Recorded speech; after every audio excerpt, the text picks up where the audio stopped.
It's Monday, March the 28th, and I'm out in my greenhouse. I was kicked out of my house for a couple hours because we had some work being done. And what do? I come out to my worm farm. Now, I don't have Landon's assistance, so I can only go in the top tray. It happens to be Teenie. You know, I notice that, early on we made some mistakes in what cardboard we were shredding, and the worms will let you know when they can't shred something. You see all these little white things. They tend to accumulate on the top of the worm bin. And I'll tell you, this is after, this isn't really genuinely on the top because I've fluffed this already prior to turning on the video, but there are a lot of these little white things, and I've been pulling them out as I fluff. And what I decided to do, again, my 1/4-inch sifter was in the house, so I'm sitting out here, and what's a girl to do? And you have nothing to do for a couple hours. You're just babysitting your worms. Well, I decided to use my fine sifter with Teenie's castings and see what I could get out. And what I found was this sifter. Don't normally use it. You can see it's quite tiny little diamond holes. Found it at a garage sale. Have no idea what it was. Probably an office basket, I guess.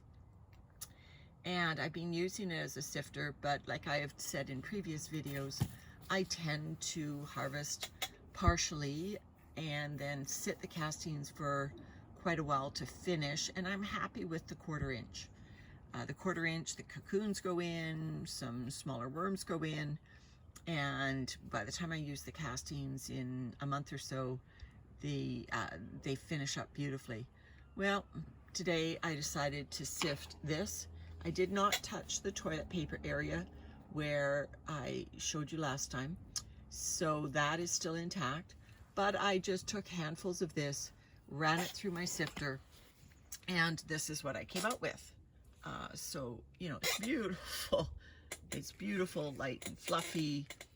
Now, I'm going to call it castings, but you saw that I added some of the powdered dried leaves in it recently. So there will be still remnants of those powdered dry leaves in this material.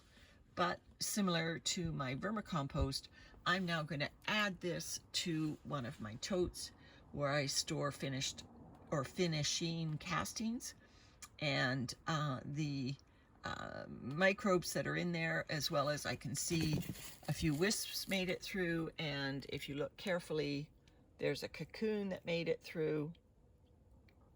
So there will be worms in here, and so that leaf powdery dust will continue to get worked on. And as I've said before, I am not troubled that if the leaf dust happened to end up in my seedlings or my finished garden, I'm not that distressed about it. This type of level of sifting or completion of vermicompost into castings, I reserve it for my seedlings and making things like that.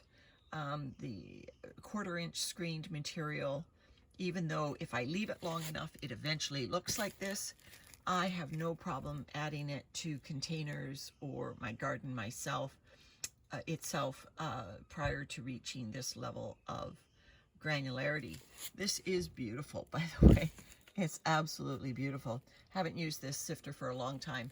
So to make this end of the vermicompost a little appealing again, I'm going to sprinkle it with a bit of coffee, and I'm going to just lightly toss this in because, the worms, unfortunately, were distressed by what I did.